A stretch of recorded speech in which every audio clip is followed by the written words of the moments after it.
ইফতারিতে যতই ছোলা মুড়ি খাই না কেন ভাতের কমতি কিন্তু থেকেই যায়। আসলে আমরা হলাম মাছে ভাতে বাঙালি। ৩ বেলা ভাত খাওয়া আমাদেরই অভ্যাস। যেহেতু আমরা গ্রামে থাকি। তো ইফতারের পরে আজকে একটু ভাত নিয়েছিলাম। আমার আম্মু অনেক মজার, মজার তরকারি রান্না করেছে। তো ভাবলাম আপনাদের সাথে ভিডিওটা শেয়ার করি। আসসালামু আলাইকুম everyone, welcome to my new blog video. তো আমার আম্মু আজকে ধনিয়া পাতা দিয়ে, লাউ পাতা দিয়ে শিলপাটায় বেটে একটা ভর্তা করেছে। আর এটা হচ্ছে লাউ পাতা ধনিয়া পাতার ভর্তা। এটা খেতে অনেক বেশি মজা। একদম গরম ভাতের সাথে লাউ পাতা ধনিয়া পাতার ভর্তা দিয়ে মেখে খেতে অনেক বেশি মজা লাগতেছিল। মনে হচ্ছিল যে কত বছর পরে ভাত খাচ্ছি। কিন্তু আসলে রোজ ভোর রাত্রে আমি ভাত খাই না। ইফতারের পরে আজকে যেহেতু এত মজার, মজার খাবার রান্না করেছে, তো ভাবলাম যে একটু ভাত খাই আর আপনাদের সাথে শেয়ার করি। এখন যেহেতু রমজান মাস এসেছে, রোজ কিন্তু খাওয়া দাওয়ার ভিডিও শেয়ার করতে পারতেছি না, যেহেতু রোজা রাখি। আর সারাদিন ক্লান্ত থাকার পর ইফতারিতে একটু শরবত আর ছোলা মুড়ি খেলে পেট ভরে যায়। তারপর আর ভাতও খাই না। তো আজকে ভাত খাচ্ছি, যার জন্য ভিডিও করছি আপনাদের জন্য। তো আমার খাওয়া দাওয়া অলমোস্ট শেষ লাউ পাতার ভর্তা দিয়ে। আর এটা ভাতের সাথে মাখার সাথে সাথে একটা গ্রিন লুক দেয়। এই যে দেখুন ভাতগুলো একদম গ্রিন কালার হয়ে গিয়েছে। আর এরকম ভর্তা দিয়ে খেতে কিন্তু অনেক বেশি মজা লাগে। তো প্রথমে আমি তারপর ভর্তা দিয়ে খাওয়া শেষ করে আমি এখানে নিয়েছিলাম অনেক মজার একটা তরকারি। আর এটা হচ্ছে লতি দিয়ে কাঁঠাল বিচি দিয়ে শুটকি দিয়ে তরকারি। লতি দিয়ে কাঁঠাল বিচি আর শুটকির কম্বিনেশনটা আমার কাছে অনেক বেশি দারুণ লাগে। আপনারা কে কে এভাবে খেয়েছেন অবশ্যই কিন্তু কমেন্ট করে জানাবেন। অনেকে আবার চিংড়ি মাছ দিয়েও খেতে বেশি পছন্দ করে, তবে আমার কাছে শুটকি দিয়ে খেতে অনেক বেশি ভালো লাগছে। কারণ আমি যেহেতু সারাদিন রোজা রেখেছি, তারপরে আবার শুটকি দিয়ে এরকম মজার একটা তরকারি খেতে অনেক বেশি মজা। সাথে ছিল একটা এলাচি লেবু।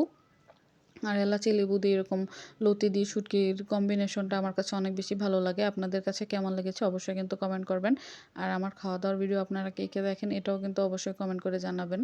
তো আমি এই যে আর একটু লেবু নিয়ে অনেক বেশি মেখে খাচ্ছিলাম। আর আমি এইভাবে মেখে খেতে অনেক বেশি পছন্দ করি। আপনারা যারা আমার ভিডিও দেখেন সকলে জানেন আমি ভাতের থেকে তরকারি বেশি খেতে পছন্দ করি। যার জন্য আমি তরকারিটা অনেক বেশি বেশি করে নেই।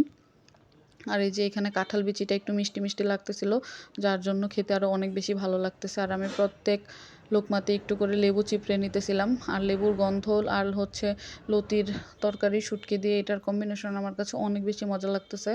তো আমি আজকে অনেক মজার মজার তরকারি দিয়ে ভাত খাবো, যার জন্য আপনাদের সাথে এগুলো শেয়ার করব। আর এই যে একদম সবটুকু লতি নিয়ে ভাতটাকে ভালোভাবে মেখে নিচ্ছি খাওয়ার জন্য। আর এখানে একটু লেবু দিয়ে নিচ্ছি। তো লতির তরকারি কার কার পছন্দ অবশ্যই কিন্তু কমেন্ট করে জানাবেন। আমাদের ঘরে কিন্তু অলমোস্ট সবাই লতির তরকারি পছন্দ করে। আর এই সিজনে কিন্তু কচুরলতি অনেক বেশি দামও যায়। তবে যেটা পছন্দ করি সেটা আমার বাবা আনবেই। তো প্রথমে লতি শেষ করলাম, তারপর নিয়েছিলাম ধুন্দুল তরকারি। এই বছর প্রথম আমাদের বাসায় এবার ধুন্দুল আনা হয়েছে। এগুলো বাজারে অনেক বেশি চড়া দামে বিক্রি হচ্ছে, কিন্তু এগুলো আমাদের সকলেরই অনেক বেশি পছন্দ। আর এটা রান্না করেছে হচ্ছে ইলিশ মাছ দিয়ে। ইলিশ মাছ দিয়ে কিন্তু ধুন্দুল তরকারি অনেক বেশি ভালো লাগে। আর এখানে আবার আলুও দিয়েছিল আম্মু, একটা আলু, যার জন্য খেতে আরও বেশি মজা লাগতেছিল। এটা কিন্তু একটু মিষ্টি মিষ্টি লাগে এই ধুন্দুলটা। আর বছরের শুরুতে আজকে এই দুন্দুলগুলো আব্বু বাজার থেকে এনেছে। আসলে মানে এই সিজনে, সরি বছরের শুরুতে না, এই সিজনে আর কি দুন্দুল মাত্র বের হয়েছে বাজারে। আর অনেক বেশি চড়া দামে বিক্রি করতেছে দুন্দুল, ঢেঁড়স এগুলো। যেহেতু রমজান মাস মানুষ বেশি তরকারি নিয়ে যাবে, যার জন্য আমাদের গ্রামে অনেক বেশি দামে তরকারি বিক্রি করা হয়, অন্য অন্য গ্রামে অনেক সস্তা হলেও। আর আমি একটু একটু করে ইলিশ মাছ ভেঙে নিচ্ছিলাম লোকমার সাথে, যার জন্য খেতে আরও বেশি মজা লাগতেছিল। আর ইলিশ মাছটা ছোট হলেও এটা কিন্তু পদ্মার ইলিশ, আর খেতে অনেক বেশি মজা। এটাতে কিন্তু ডিম হয়েছিল।